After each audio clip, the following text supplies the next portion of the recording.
அப்ப எங்க தலைவர் இவ்வளவு நாள் நல்ல திட்டங்கள்லாம் கொண்டு வரவே இல்லை.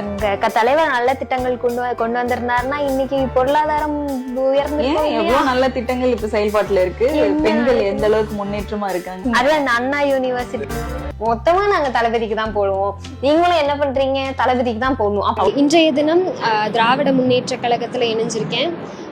மாண்புமிகு மேற்கு மண்டல தளபதி திரு செந்தில் பாலாஜி அண்ணா தலைமையில் இணைஞ்சிருக்கேன். தாவேக்காவை பொறுத்த வரைக்கும் தாவேக்கா இன்னொரு ஸ்க்ரீன் ஆஃப் பிஜேபி அப்படிங்கிறது தான் உண்மை. அதனால இன்றைய தினம் இன்று முதல் திராவிட முன்னேற்ற கழகம் வழியா என்னோட மக்கள் பணி தொடரும் அப்படிங்கறது தெரியப்படுத்துக்கிறேன். எங்க அந்த ஆத்தா நம்மளை பார்த்து ரசிப்பால. ஐயோ ஏய் அம்மா என்ன அம்மா நடிக்கிறம்மா நீ. பேசி பேசி சிரிச்சு சிரிச்சு செஞ்சுட்டல. இது வரைக்கும் பண்ண ஹெல்ப்பே போதும். இப்ப என்ன காரியம் ஆனுங்கிறதுக்காக இங்க வந்து வளைஞ்சிட்டு நிக்கிறேன்.